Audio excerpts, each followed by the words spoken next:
How much do you know about Antarctica? Welcome to the Everything Antarctica podcast, where your hosts Maddie Jordan and Johnny Harrison will answer all of your questions. We'll talk to globally recognised experts, discuss current affairs, news, and ultimately highlight why Antarctica should matter to you. Come on a journey as we unpack everything you've ever wondered about the world's most extreme environment.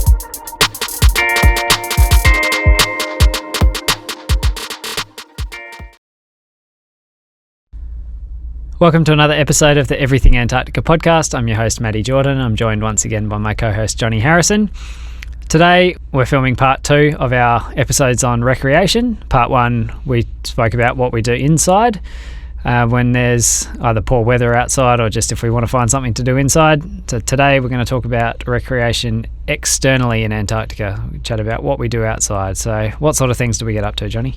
All sorts of things. So there's plenty of physical things you can do. So plenty of walks and bike rides and cross-country skiing and all those kind of things. There's even marathons that you can do, right the way through to fam trips or familiarisation trips, which go out and have a look at some of the huts and things. And then obviously there's plenty of other activities that fall under all of those categories. So where would you like to start? For sure. I think walking is probably the most popular thing. Just generally Antarctica draws a pretty adventurous crowd and people like to get out and about, whether that's like super hardcore, someone who's into marathons like you mentioned, or someone who just likes being outside. There are quite a few walking trails around the station that have essentially been flagged and marked as safe and are open for people to go and do whenever they like recreationally. Quite a few cool things to see on those walks. Yeah, one of the best times of year is early in the summer when there's flagged routes around the pressure ridges, which is the sea ice out the front of Scott Base, and so these pressure ridges form where the sea ice gets pushed up against the land, and there's often a whole lot of seals and things like that come out, which is pretty cool, and you can sort of go in and explore how these ice formations move up and down, and how they eventually succumb to their weight and collapse back into the ocean. Yeah, that's my favourite walk down there. Pretty much every evening. It only takes about 40 minutes to get around the pressure ridges and do the loop track, and pretty much whenever I've got some spare time after work, I'm out there, sometimes with the camera, sometimes not, sometimes just to go and watch the wildlife and the seals and stuff playing around in the little melt pools and things out there. But the ice formations are pretty special out there, regardless whether there's animals there or not. It's pretty cool to see. Yeah, and they change day by day as well, which is really cool. So you're never going to go out and see exactly the same things that you saw the day before, and you won't see them again the next day probably. So it makes for a pretty interesting environment. What about slightly further away from base? There's kind of a few hills that are close by, and lots of different tracks. So immediately behind Scott Base is a place called Crater Hill. And that's probably the quickest walk that you can do from base if you really want to start getting your heart rate up. It looks pretty chill from base, but the last sort of couple of 100 metres are pretty steep and pretty gnarly, so that's a good walk. But once you get up onto the top of the hill, there's a loop track that you can do around, which gives you really great views out towards Mount Erebus and towards the north, and looking down on McMurdo once you come back around as well. So yeah, pretty special. Yeah, and then of course there's Ob Hill or Observation Hill, and that's usually a pretty popular one. Again, sort of a quick up and down, so not usually too onerous, but a little bit further away from base. And then also in the summer months there's a loop track that goes around lower down on Observation Hill, which is also a pretty cool walk, and you start seeing some of the Polonia out the front of Ob Hill, and that sea life sort of down low and things like that, which is pretty cool. I'd probably go as far as saying that the Ob Hill Summit track is probably the most walked track in Antarctica. Yeah. Just given proximity to McMurdo and Scott Base and the number of people that are there, I mean, that thing would get walked 10 times a day. Easily by a lot of people. Yeah. Yep. And it's got some really interesting history there as well, because back in the days of the heroic age of exploration, that is where, let's say, Scott and his men, when they're expecting a ship, they would actually go up to the summit of Ob Hill to see if they could see the ship coming in down the sound. So that, it's been a pretty popular recreation route for centuries, really. Yeah, well over 100 years, Yeah. that's for sure. Yeah, and so interestingly as well, there's a cross at the top, and that's in memoriam of Scott and his guys that failed to make it home after reaching the South Pole. So Yeah. So again, just another super interesting piece of history, and that was erected by the early explorers there. So it's been around for a while. It's had a little bit of maintenance and things done here and there, and it's actually something that we cover up over the winter months to prevent it getting damaged in the blizzards and the storms and things. But super popular recreation route, beautiful views from the top there out to the Royal Societies and the Transantarctic Mountains, and really nice views over Scott Base and McMurdo and out to Erebus as well. absolutely. And then kind of moving out from the sort of closer to home ones, you start to end up getting into Castle Rock Loop, which is a bit of a bigger one, and that you can walk and bike and ski that one. Yeah, That's probably the longest kind of established recreation route that we've got around Ross Island. So I think it's about 15 kilometres as a loop from Scott Base, so walking out around the back of McMurdo, and then it transitions from rock to glacier essentially. And going back to a couple of episodes previously where we spoke about transitions and the difference between moving from different mediums from rock to ice, that's another transition that we call in to let people know that we're crossing onto a glacier. And it's all pretty safe. It's been marked out, and there's no massively hazardous crevasses or anything up there. And yeah, really nice views, quite an elevated walk, so beautiful views to the north and around Castle Rock, which we spoke about a couple of episodes ago. Just really nice views around the place, and then we come back down the ski field before making our way back along the ice shelf and back to Scott Base. so you just touched there on ski field. Almost like I set it up that Oh, way. look at that. So yes, I guess it's important to note that there is a ski field down there, and that Scott Base operates one, and every summer a rope tow will get put out on the ice, and makes for a great deal of fun in the summer months. Usually after the sea ice kind of closes up for the year, that usually gets kicked into gear, and lots of people enjoy that, eh? Yeah, definitely. That's really popular around the sort of December time. It's only really open for about a month every year. It's quite a bit of effort to get it established, but the base will establish a ski committee. There'll be a few people that drive the activity that'll say, we're setting up a day where we're all going out to go skiing. So come along. Some people put their names down, and quite often we'll take a barbecue or something out there and just, maybe a bit of music and hang out, and people can ski for a couple of hours, and it's just a good day out.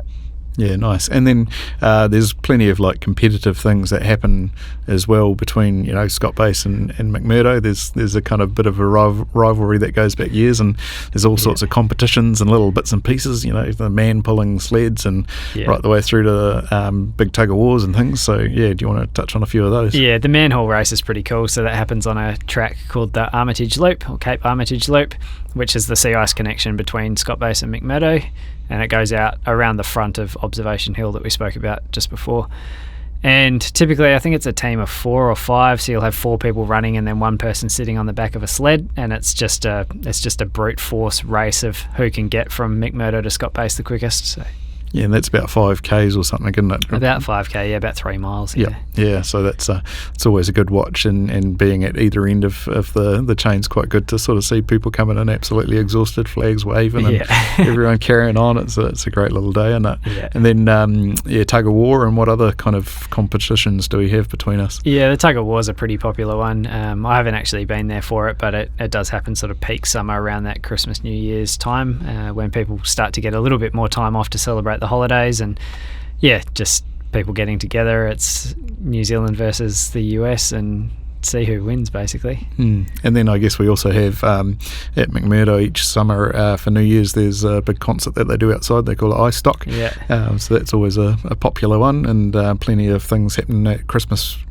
period, eh? Yeah. I haven't been around for a New Year's or a Christmas, so haven't had the pleasure of experiencing ice stock, but it looks like a lot of fun. Yeah, it's pretty surreal when you're sort of standing outside and having toasting New Year's with your friends, and looking up at the sun's still going. It's one of the few places in the world where you experience that. And I mean, also when you end up having a white Christmas, usually a day or two earlier, and then all of a sudden you're outside partying skiing up heaven.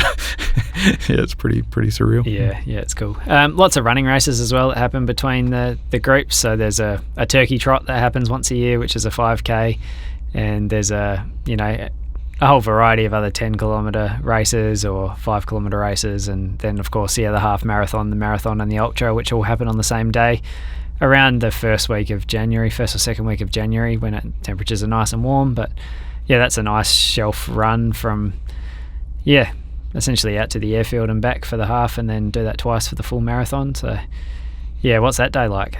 Yeah, that's pretty hectic as well. So depending on obviously how many competitors you got going, and usually everyone sort of lines up on the start line and sort of cheering for your team or your people that are competing. And yeah, it's pretty cool to sort of see that happen. And as you say, it's pretty much a road run race on a compacted a compacted piece of snow basically. So it's not particularly the easiest conditions to run, and particularly in the height of summer when you end up potentially having a fair bit of snow melt and things like that. So it can be a little bit rough, but yes, I think it's definitely a badge of honour for those that complete the Antarctic marathon. It's pretty cool. For sure, yeah, definitely something that I'd love to do one day.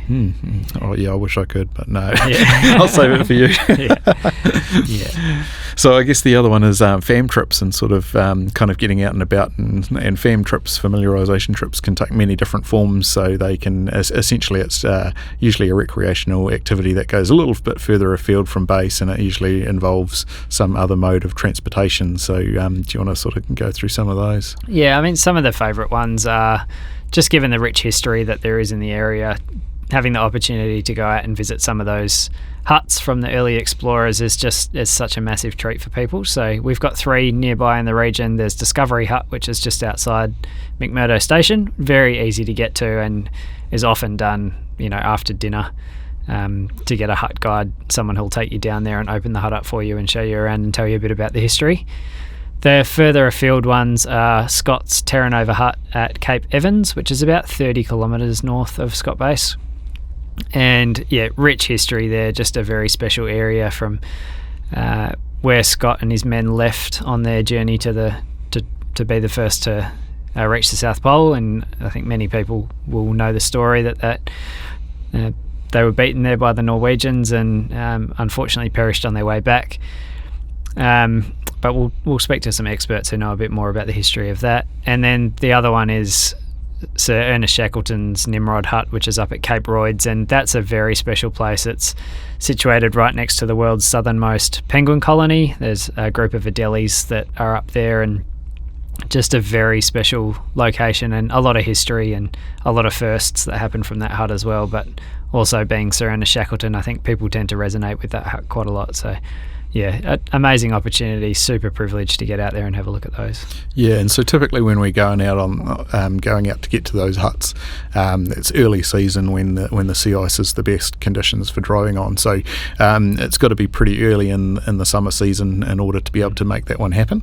And that's part of the thing with all of these recreational activities and just generally working down there, is that you have to pick the time of year to do certain things because conditions might not allow, and obviously you're at Mother Nature's mercy. So that's kind of a key thing to note, really. Yeah. And so we'll drive hagglunds on the sea ice, and depending on how the day goes and how accessible both huts are, you might be lucky to get to both huts and also go to the Erebus Glacier tongue and have a bit of a look around an ice cave perhaps on your way through. So it makes for a reasonably big one day off that you get in the week, but it's definitely a rewarding and pretty amazing time out there, isn't it? Definitely, yeah. You spoke about the ice caves in the Erebus Glacier tongue, so that's quite a unique feature around there, and many times it might not be accessible. On my most recent trip out to the Glacier tongue, we couldn't find any caves because they'd been snowed in, so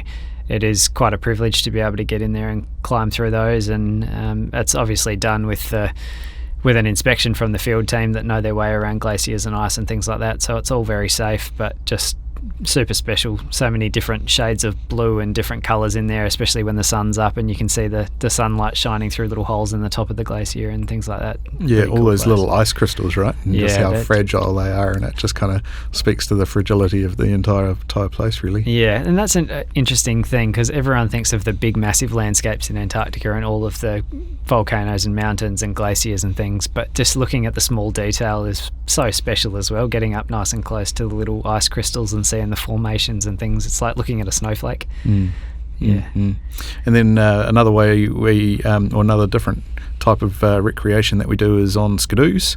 So often we'll be pretty fortunate enough later on in the season, so once the sea ice is all closed up for the year, we can then end up going and doing a few skidoo fam trips. So where do we normally go for those? I've never been on one, but I have seen them. I have seen them head up to a place called Room with a View, which is on the lower slopes of Mount Erebus, and yeah, quite a nice area just to get another outlook over the landscape from up there. But yeah, I haven't ridden a skidoo yet, so sure. They're pretty heavily monitored as far as temperatures, because obviously once you start getting into colder temperatures, the wind chill effect and things like that start becoming quite risky to operate them in lower temperatures. So you got to be pretty particular about when we do those. So, but yes, very nice spot to get up to, Room with a View, particularly if you can do it on a skidoo. That's even better. Yeah. Makes the trip a bit quicker than driving along in a hagglund at 15 k's an hour or whatever it is. Yeah, it's about an hour and a half out there in a hagglund, so yeah, quite an adventure. Yeah, and then there's a lot of just general roads and bits and pieces out to the skiway and out to the runway, and so a lot of those spaces you can do just standard sort of mountain bike with fat wheel tyres, and of course cross country skiing. So did you kind of get into both of those while you're down there? I love the fat bikes. They're just such a cool, unique thing. I mean, they're super slow. The gear ratio on those is like you're pedaling your heart out and you're not really moving that far, but the fact that you're riding over snow is it's a novelty in itself, but having the ability to do that is pretty awesome. So yeah, I've done a number of trips out to the airfields and the runways and things like that, but also in the early season when we've got camp set up on the sea ice, it's really cool to take a bike out there and you get to chat to the scientists, and often they'll warm you up with a cup of tea and tell you about the research that they're doing out there. Just yeah, it's nice to have that freedom just to get on a bike and go for a ride. And yeah, it's a lot slower than it would be here, but yeah, it's great. Still good, yeah. And I guess as well, there's plenty of other activities that involve the outdoors that don't necessarily involve actually, massive amounts of energy. So there's obviously our hobby of photography and doing sort of some videography outside and things like that. Plenty of sea life, like we kind of mentioned earlier. You've got the seals that kind of kick around base, but yeah, later on in the season, if the sea ice breaks out, you'll be lucky to see some minke whales or some orca and penguins sort of swimming around, and that's always a super highlight, isn't it? Yeah, definitely. And I mean, you talk about the recreational activities that we manufacture for ourselves with skidoos and fat bikes and things like that, but I don't think there's anything that really overtakes the natural beauty of the place. I mean, that is front and center. The reason why many people are there is just to experience the outdoors and the nature and wildlife that comes with that. So yeah, it's a massive draw card for loads of people. Absolutely. Yeah. Cool. What other ones have we missed? So cross country skiing is really cool. That takes ages to get your head around. I mean, I've only had a couple of goes at it and I'm still so far away from being competent, but it is nice just to go and have a walk with some skis on your feet and just seeing how far you can get before it's time to turn around. Yeah, definitely. Pretty fun. Yeah, I've done Armitage Loop a couple of times, which was good distance, and sort of you getting to hit your stride and really start covering some ground. But there's not many places in the southern hemisphere where you can do sort of Nordic cross country skiing. Yeah, pretty special. Pretty different for a lot of people. We get a lot of downhill skiers that come from New Zealand, being based in this environment, that are very competent on skis, and as soon as they put on the Nordic cross country ones, it takes them a bit of getting used to and sends them back to basics to try and relearn how to do that. So that's always fun to watch. Yeah, you're not so worried about your pizza and your French fries. You just keep going on your French fries. Just keep walking. Just keep walking. Nice. Yeah. Cool. So I hope you've enjoyed this 2-part episode of the recreation that we've got available to us in Antarctica, both indoor and externally. Stay tuned for next week's episode of the Everything Antarctica podcast. And as always, if you've enjoyed the episode, please subscribe along, rate, and let us know how you liked it. yeah, make sure you ask us a question if you've got any more questions or anything like that. We're always keen to answer them and get more into detail. So yeah, and if we've forgotten many other ones, or if you've been based at other stations and you've got different ways of recreating, would be keen to hear how you guys do it at your station. Yeah, I mean, that's what it's all about, right? It's all about going down there and having some fun outside of work. So you try and make the most of it. Nice one. Awesome.